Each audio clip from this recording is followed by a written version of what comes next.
FisherStevens, my brother, welcome back. Welcome, Venville. Welcome to An Actor's Spares. How are you guys doing? Great. We're good. We're good.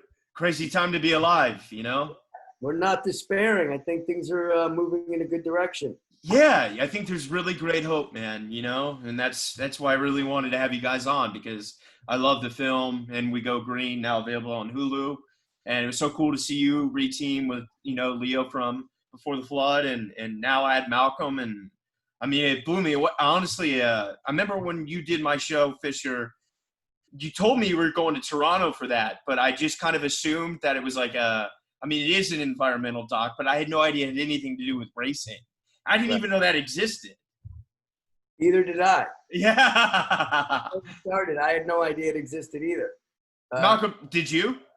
Yeah, I did. I did. Yeah, I sort of grew up watching car racing, and it's, I kind of was very aware of it. And when Fisher called, it was a great opportunity to dive into the middle of that bubble. Yeah. Well, Fisher, can you help me? How'd you guys get to know each other? Well, Malcolm wrote a screenplay that I read in like 1999, I think, about, it was called Death Road, and it was about a road trip that it was your uncle, Malcolm? My uncle, yeah.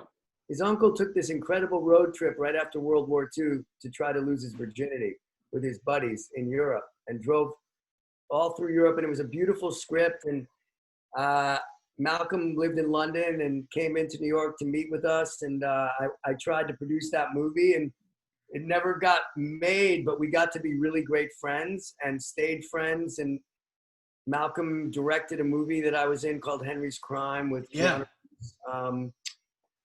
And we've always wanted to work together, and it just, I guess this would not have been the way that I would have envisioned it, co-directing a documentary on electric racing cars. Yeah. But when Leo asked me to do this movie, I called Malcolm because I knew nothing about racing and nothing about cars.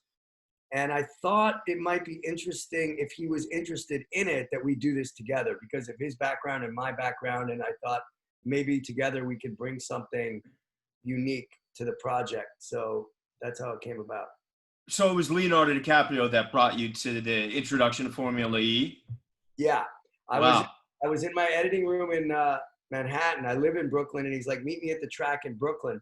And I didn't know what he was talking about. And he said, where the electric cars race. And I said, no, I don't know. What are you talking about?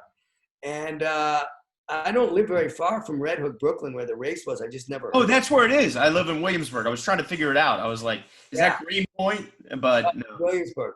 Wow. Sorry, it was Red Hook. Got it. So I met him there. He had the idea to make the film.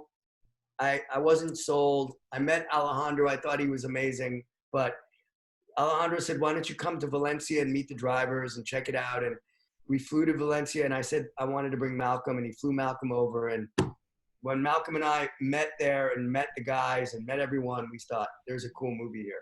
Yeah, I enjoyed it, and it was like, at first I really thought it was a narrative because like you see these characters, and I wasn't sure if they were acting. You know what I mean? Because some of them are kind of moody little fuckers. But man, I loved it. I was like, there was such an amazing narrative because, I didn't, I think one of the racers articulates that like you have a better shot of going to the moon on a banana than you do of becoming a Formula One driver. Or becoming, him racing for Mercedes and replacing a Mercedes driver. Yeah.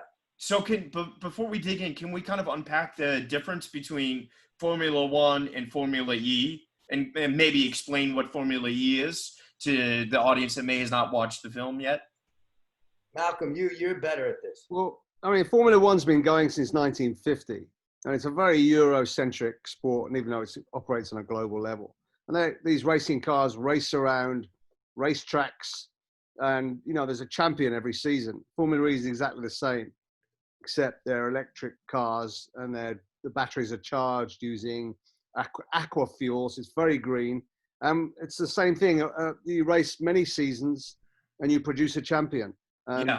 Formula E chronicles one season in this 4-year-old sport, and chronicles the journey of the driver that becomes champion. Wow. And then, so Formula One is internal combustion engines, right? Yeah. And that obviously emits carbon and it's not great for the environment. And Formula E, and very interesting about the film is it was based on, it's like a solar power generator that generates an energy into a battery that, correct me, I don't want to get this wrong. You go, Fish. The cars are yes, it's a lithium powered battery, but they use aqua fuel to charge the cars. Which is drinkable, right? They put it in the movie, but it's a biodegradable. It's a combination of algae and a combination of runoff biofuel. So that is what charges the cars, the batteries. Got it. And the cars are not flown I don't know if they're ever flown, but they're taken by boat, or they're transported by boat. So now boats are still carbon intensive, but much less so than flying cars, which they fly all the Formula One cars. Yeah. They try to minimize the carbon footprint in every aspect of this race. So it's the least carbon intensive sporting event on the planet. Wow. That's amazing.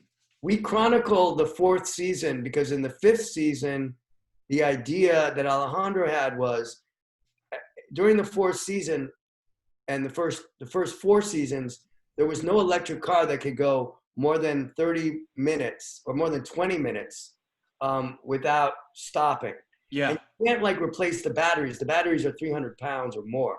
So the first 4 seasons, after 20 minutes of a race, the driver would get out of one car and get into a new car. So the pit stop was about changing your cars. And Malcolm and I were filming the end of the 4th season because they were testing the new car, which would be the first car, electric race car that could go for 40 minutes at a clip without stopping. So they were testing that car concurrently in the 4th season, and that was another through line of our story. We're definitely about to unpack that, but for the audience, can you explain so Formula One, obviously America loves NASCAR, which can be aristocratic, but Formula One is one of the most intense and aristocratic and very hard to break into sports in the world. There's only 40 drivers, right? 20 in Formula One. 20. And it's 40 in Formula E. It's 20 in each. Yeah. 20. Okay. So I think there's 22 now because there's 11 teams, or 24, but yeah. There are very few seats in either sport. And now that we're, obviously you mentioned there's the newer version. What's the speed difference we're talking about in Formula One versus Formula E?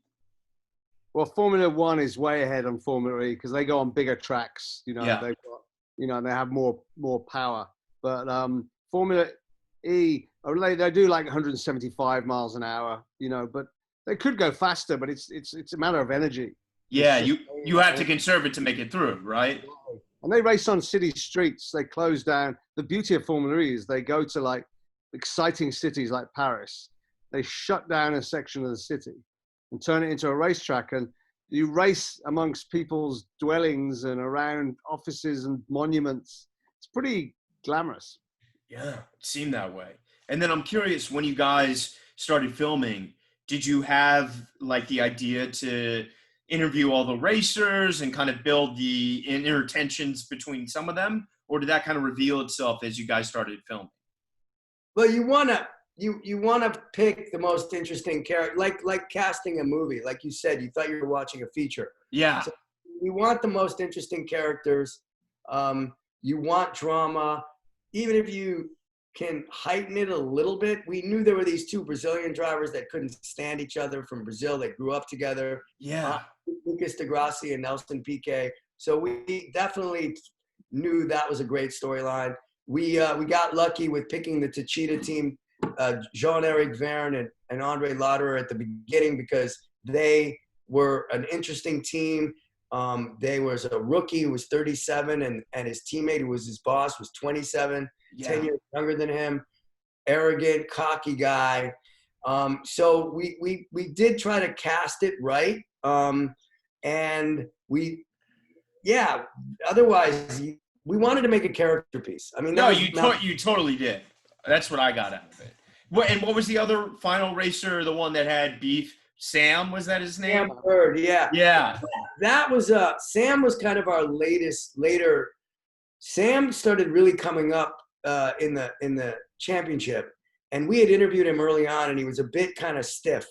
And Malcolm and I were like, we got to loosen this guy up. He's a bit like, feels like we're doing a CNN interview, for fuck's sake, because it's not. Yeah. And so we loosened him up, and we told him, Sam, look, you gotta like swear a little, like let your real personality come out, man.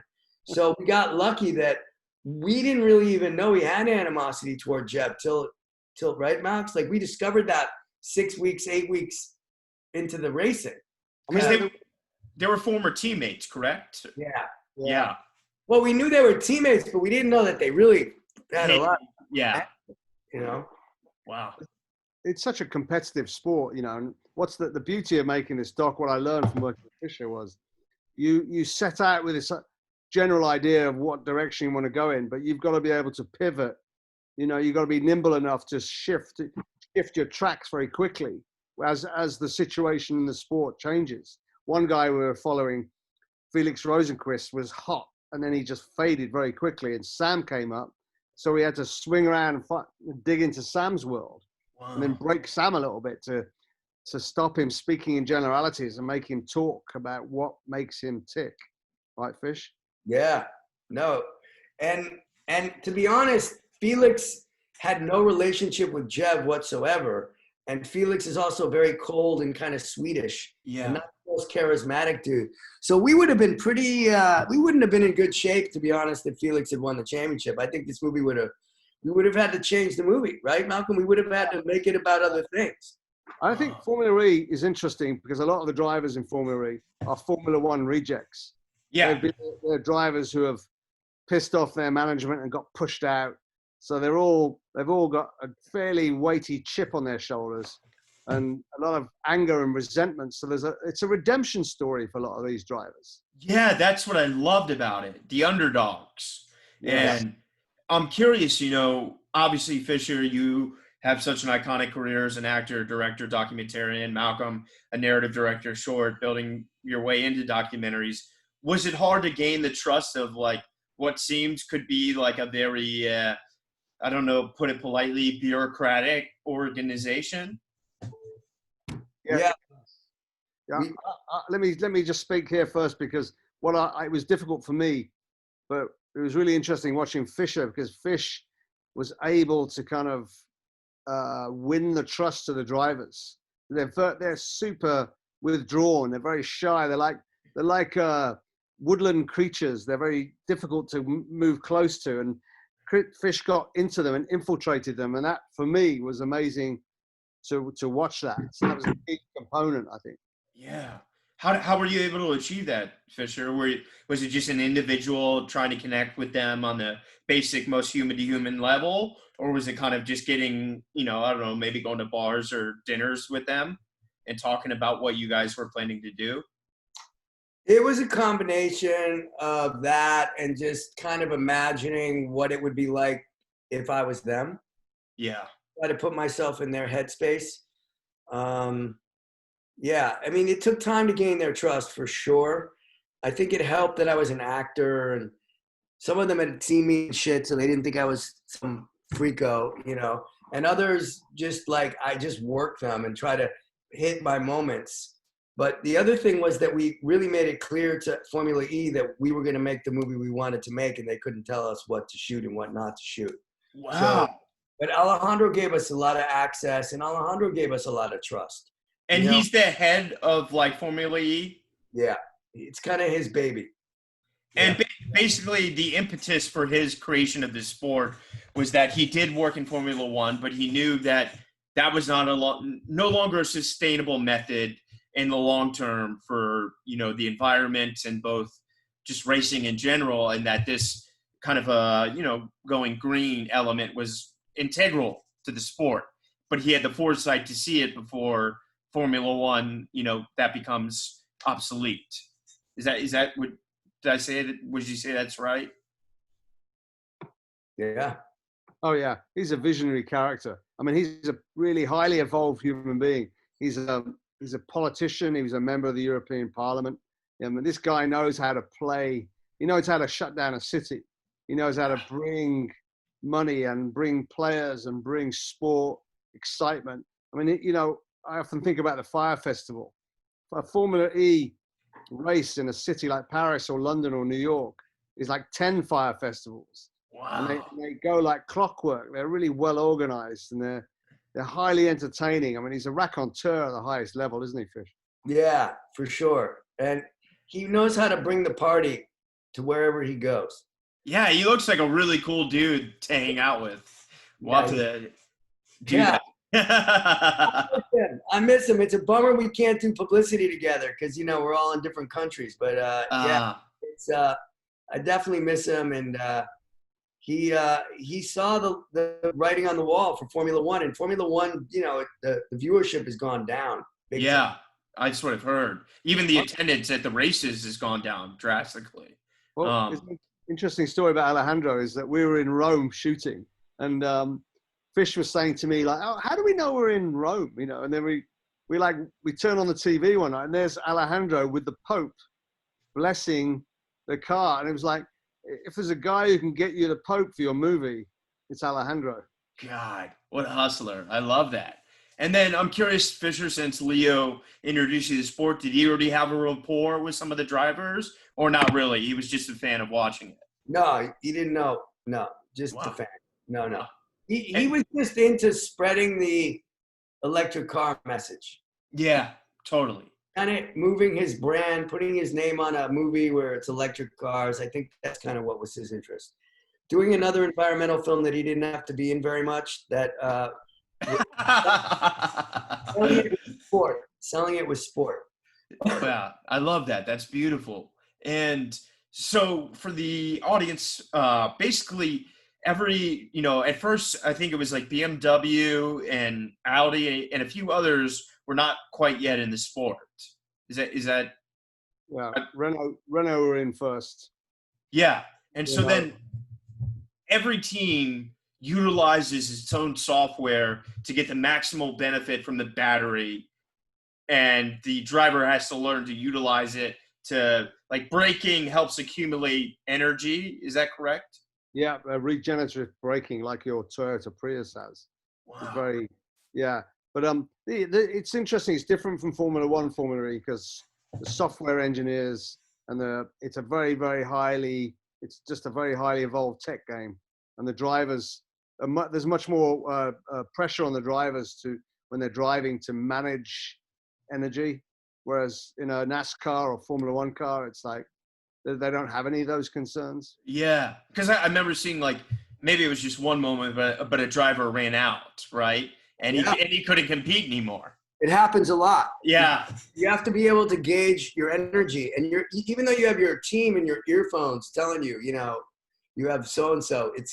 It's hard. It's a whole other skill, Well, that's amazing. One of the things that I loved about this film was, like, it looked like it, going back to what I said earlier, it looked like it was shot on a movie. Was this, like, shot on I don't even know, because I'm just on the acting side. Like, what's the equivalent of, like, a Red of documentary, or was it shot on a Red?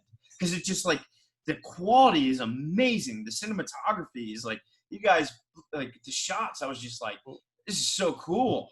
Well, we had great cinematographers, who are good friends of ours who are available and come and help us on a smaller budget project. We use anamorphic lenses, which is and very wide lenses as well. So we were close and being immersive was critical, and that's very much in Fish's way, where the camera is very fluid, very active, and the anamorphic lenses give you a very cinematic effect, right, Fish? Yeah, it was first time I'd shot. Malcolm has shot a lot of commercials using anamorphic lenses in movies, and I'd never used them before, but I think because the car is shaped the way it is, you want to be able to capture the width of it. And the anamorphics just had a real cinema feeling to it. We had a great, like you said, great DPs and colorists, and we shot some of it on 35 millimeter film in New York and in Paris, and Oh, that's what I was seeing. It really was shot on film. some of it, but just a little. But Yeah. tasted it. We really paid attention to the look and made it. We wanted you to feel like you were there, you know, and we were really affected by John Frankenheimer and Grand Prix, and you know, I mean, I don't know, we had a lot of real great nights of watching footage of great films that we admired and tried to emulate a little bit. I remember having lunch with John Frankenheimer. I was fortunate enough while he was directing commercials towards the end of his life, and I sat down with him over lunch once and asked him if he could break down his movie Grand Prix, how he did it technically, where did he mount the cameras, what lenses, what focal lengths, how did you approach this, how did you approach, and he was so kind to be able to expound on all of that over a lunch, and I really drew on that experience with meeting him on this project. Totally. And I'm so curious, as you guys shot this, how did it kind of start to change as you got to know these drivers better? Were you rotating who you focused on because you started to discover tensions there? Or, I imagine there could have been 7 different edits of this movie because it looked like there was no shortage of footage. Yeah, we had to pivot at times, depending. But the 2 guys we always kind of stayed with, I'd say there were 3 or 4 people we were always keying on. The Tachita team, Jev and Andre, Lucas DeGrassi, because we always thought he was going to win or come close. Yeah. And Nelson Piquet, because we knew him and Lucas had this history, and we knew that Nelson would be a very good person to bring us to Formula One, because he was thrown out of Formula One because he was asked by his team to crash and hit the wall and let his teammate win so that his teammate could be closer to winning the championship. And they said, if you do that, we'll keep you on the team. And he did that. He got caught. He got thrown out of Formula One. Oh. His father won Formula One. Yeah, he was and he didn't even attend his own son's races. Isn't that correct? Yes, did not. There's a lot of father and son stuff. So those 4 were the 4 we keyed on, I'd say, from the first race in Hong Kong, Malcolm, right? We were basically keying on those 4 from day one.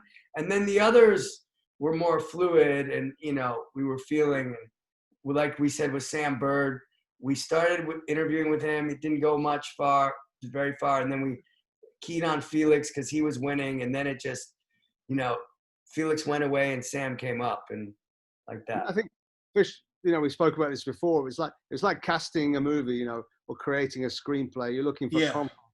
Jev basically hated anybody else with a steering wheel. He wanted that championship so badly.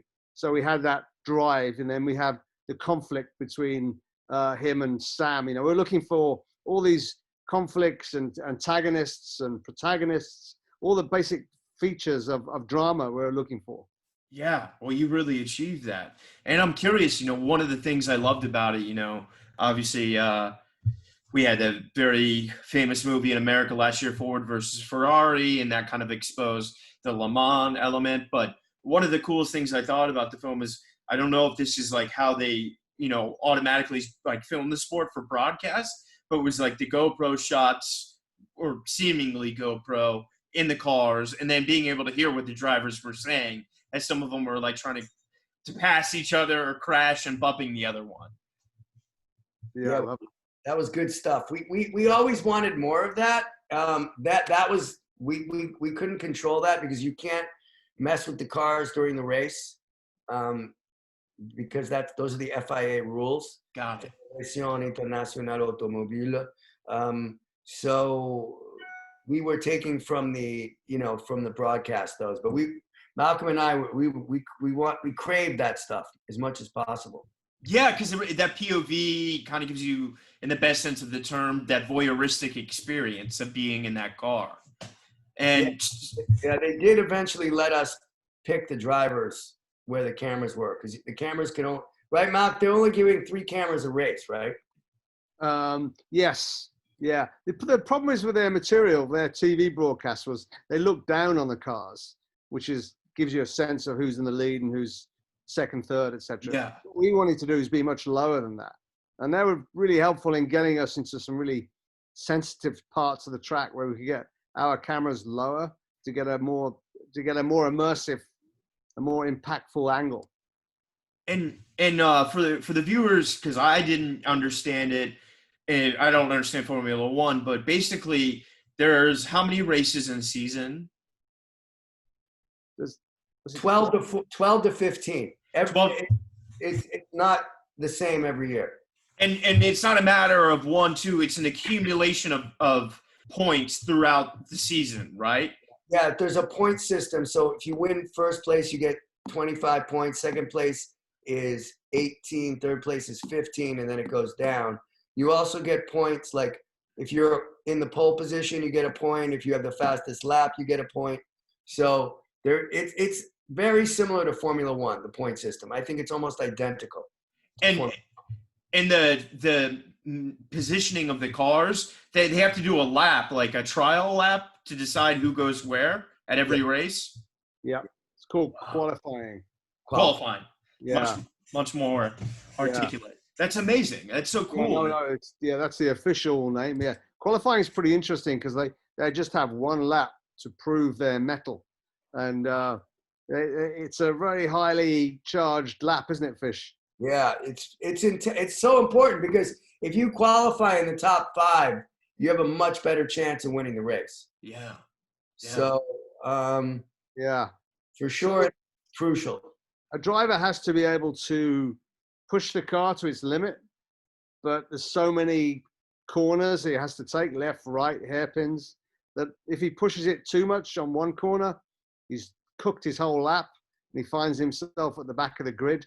Yeah. And he's got a lot of pressure on him, his team manager, his teammates, his sponsors, everybody's glaring at him. So it's a very sensitive, highly kind of charged lap, isn't it, Fish?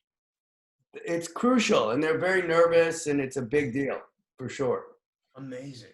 And how long was the production? Was it a year, pretty much, or was it 2 years? No, it was a year. A year? Basically a year. Yeah, a little. Yeah. We started filming the first race, and we ended the last race, and then we edited. So with editing, about a year and 3 months, 4 months, right, Mounts? Yeah. Yeah, we did a lot of shoots. We went to England, to McLaren. So we did not just the races. We did other, lots of trips to visit drivers and other places like that. Yeah, we had a great editor, Gabriel Olsen, who was a really strong, visionary editor, wasn't he? Yeah. Gabe Rhodes. Sorry, Gabe Rhodes. Sorry. Yeah, he's amazing. Well, that's the thing I love about this film is like documentaries. At some point, they can kind of get introspective if it's a particularly heavy topic. But this one is, I can't say it enough. It feels like an action movie the whole time. It's just like, whoa, And I love the meta, like they literally say, "And we go green" as a race starts. Yeah, cool. Yeah, we had a great time making it. And obviously, the world was such a different place. Yeah, incredible.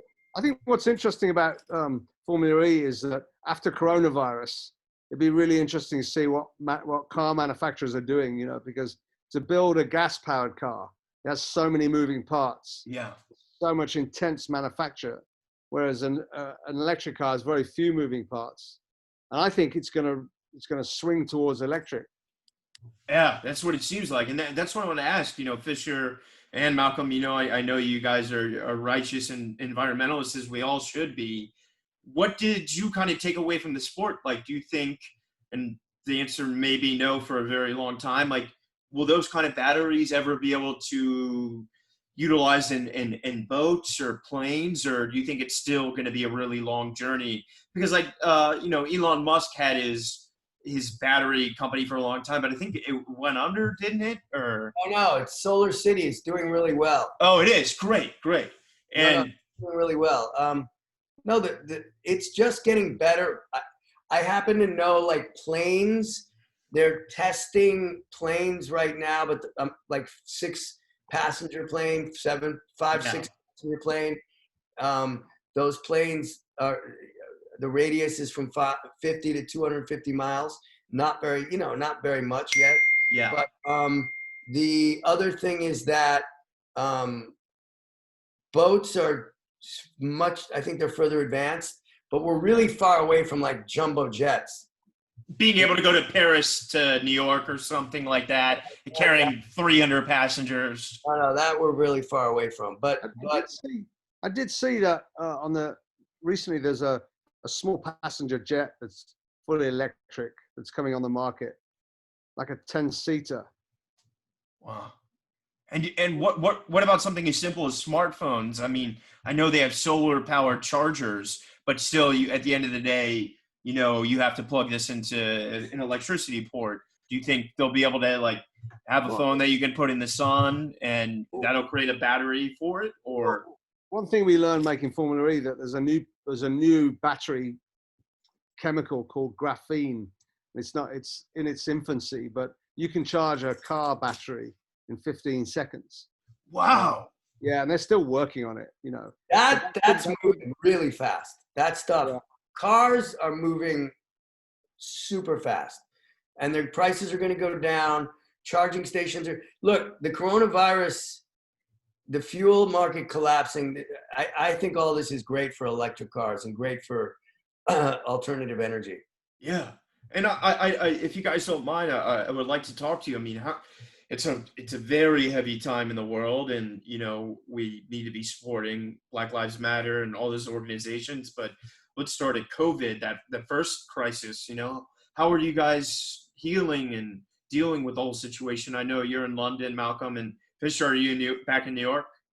I'm in Woodstock, New York now, but I've been in and out of Fort Greene, Brooklyn, Woodstock, and Connecticut. I've been moving with my family. We've been moving around a little bit. Have you guys been okay? You've been. Yeah, no, we're great. White privilege, man. Yeah, I know it well. Feel so guilty about it every day. Yeah. But I love your post, Fisher, on everything you've been doing, politically and socially. You're a real hero to New Yorkers and into the world. I ain't done shit compared to a lot of these people, but thank you. But I think, look, this is a really good, important time. Malcolm knows how I feel about Boris Johnson, which isn't much, but I still think he's a lot better than the moron in the White House now. Oh, God.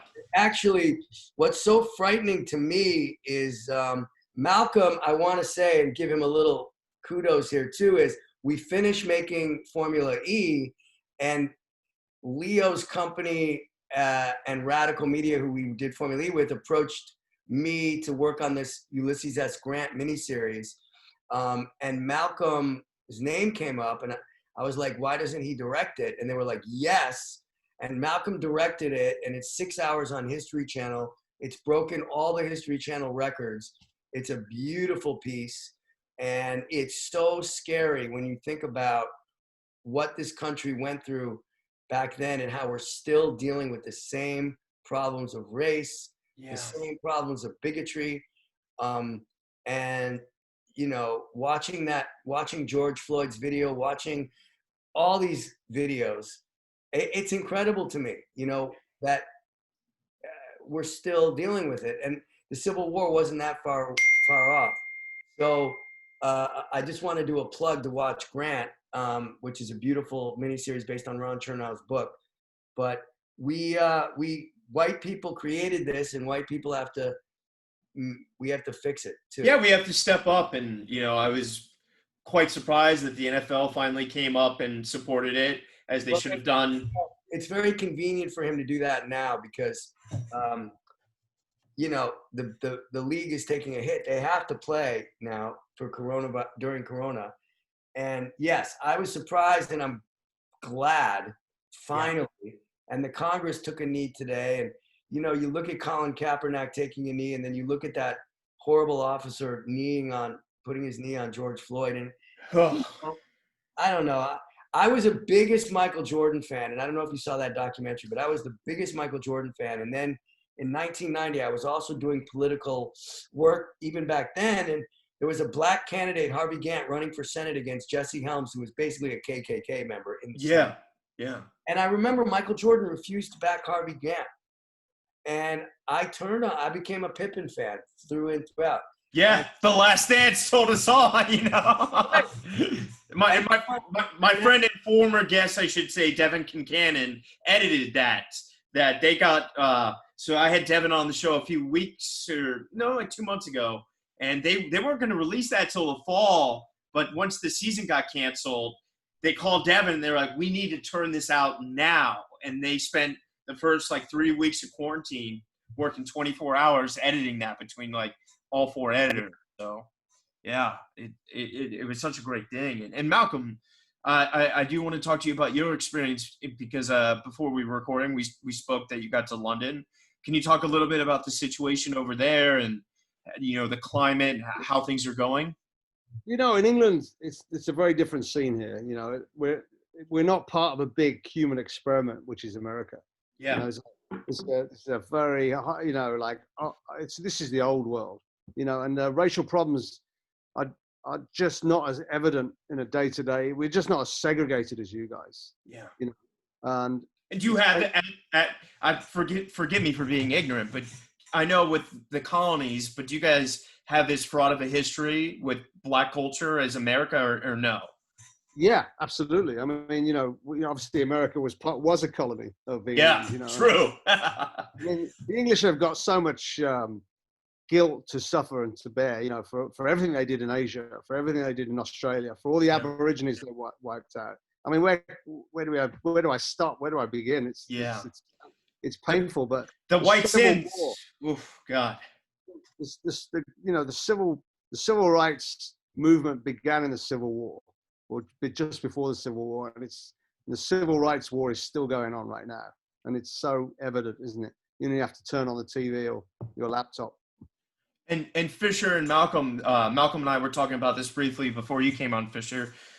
I heard someone to articulate the other day, one of my favorite philosophers, Slavoj Žižek, that we're in the midst of a revolution, but we don't see it as such because history is dictated. Revolutions have taken very different forms, but now that we live in the Matrix and have Zoom and things like that, and protests and being able to broadcast, it's a bit different. Do you guys think that was a fair assessment, or, do you think we still have to do a lot more to really get the, imperative change that we need?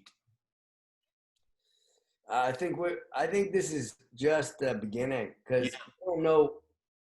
First of all, think about this: fascist president. Yeah. He's got the State Department, the Justice Department. William Barr, fucking asshole. Got all these guys backing him. The question's going to be, will the military back Trump what happens if he loses and doesn't want to step down, which is very, very. Yeah, Bill Maher's been preaching that for a long time. We're at a crossroads, man. I don't think it's been a really good day the last couple of days for the protests. Police departments are owning up. But I don't know what's going to happen. And also we don't know like the second and third waves of COVID. What is that going to look like? So we have a long way to go. I don't know. It's going to take the next generation to really, we're going to see what happens. I mean, Trump has unleashed this, just given real permission for white supremacists. Yeah. Start acting out. And Trump is a white supremacist. 1,000%. Trump's father was a member of the KKK. Let's not forget that. So I don't know what the hell. And let alone he was best friends with Jeffrey Epstein and chooses to deny that now. Well, yeah. But I want to keep. We'll buoy it back to positive. Fisher, Malcolm. I don't know if you were involved. You had probably the best march ever with Tiger King.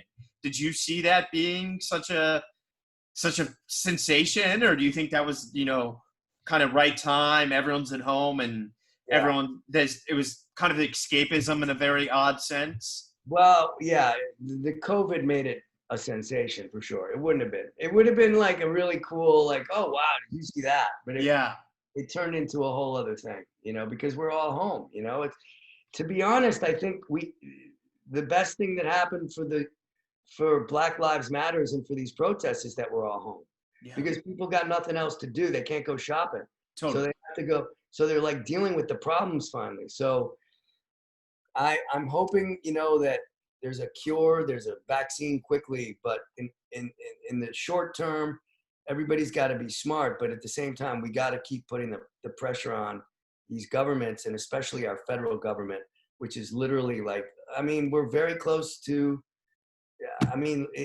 all the writing is on the wall of a fascist regime, which now runs, It was good to see Colin Powell speaking out. Yeah. Oh, about time, man.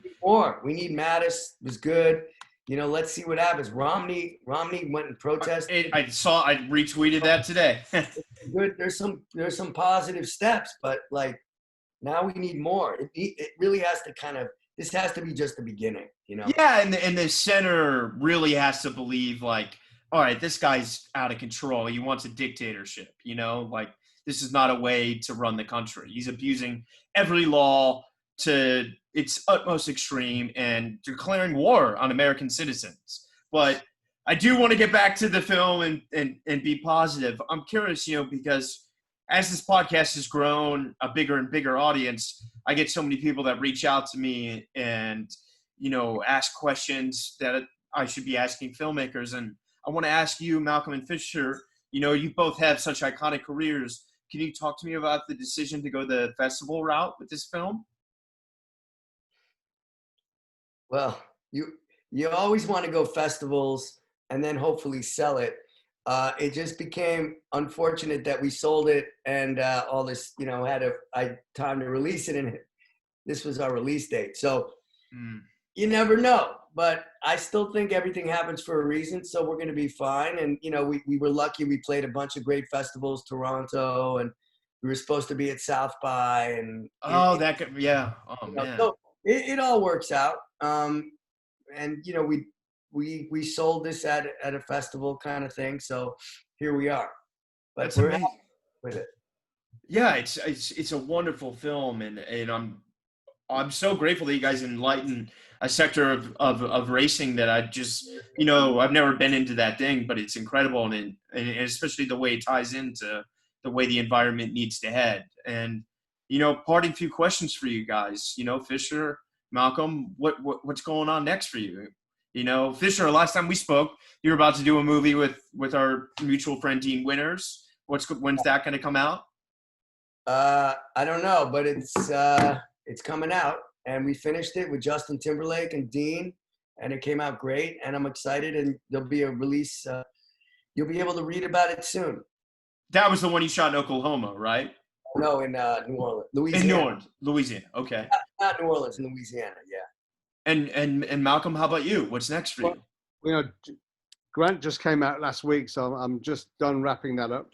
And, I've just got a few plates spinning. I'm trying to, work out, what's the next viable project. I'm spinning a few projects, reading quite a lot at the moment, using coronavirus to kind of catch up. Raising our kids. Yeah. Well, you guys are amazing men and amazing artists, and I'm so grateful for having you on. And final question, as we've obviously talked about, there's a lot of darkness going in the world. What's inspiring you guys at the moment? I mean, I know the protests are going on, but I think we all need to be buoyed to something right now to not get lost and, ironically, cave to despair. Well, I like the Gettysburg Address. It's a great one. Lincoln's great. The better angels of our nature. It just helps. It just helps me when I read it. The promise of something greater. Back when we had leaders that knew not only how to write prose, but how to give a great speech. Yeah. I've been pretty inspired by two people. One is Brian Stevenson, who was a civil rights lawyer. They made a movie about him called Just Mercy, starring Jamie Foxx and Michael B. Jordan. Wow. And listening to him talk about the riots and the protests has been very inspiring. And also by Professor Dr. Eddie Glaudt, who teaches at Princeton. Just listening to him on the radio about his point of view about the riots and about being a black man in America and having dealt with police. Those two men have been my inspiration these last few weeks. It's beautiful. Well, Fisher and Malcolm, you think they'll team up on another doc or a narrative maybe soon? Yeah, for sure. We're trying to figure that shit out now. All right. Well, let me know when you need a guest star, just under 10 lines. I'm your guy. But Malcolm Venville, FisherStevens, you guys are true artists through and through. I'm so grateful that you took the time to come back on the show. Fisher and Malcolm, thank you for coming on. And for the audience, what's the best way to get the word about the film and to keep going and build the steam? It's on Hulu, and it's called And We Go Green, and yeah, check it out. And I don't know, would it be on iTunes probably in Europe, right, Max? I hope so. It's Channel 4 at the moment on Channel 4's website, all 4. And what's the best way for people, Malcolm, to watch your Ulysses project? Great. On the History Channel, they're showing it today, actually, all 6 hours in one straight hit. Is that available on streaming or iTunes for purchase yet? No, on History right now. I think it'll come out. I think it'll be on iTunes. Okay, great. Won't it? Somebody Lionsgate are bringing it out on DVD on Father's Day. No way.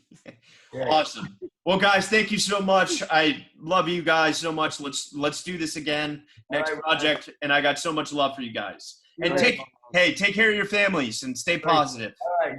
Thanks, Ryan. All right. Much love. Talk to you later, Fish. Bye.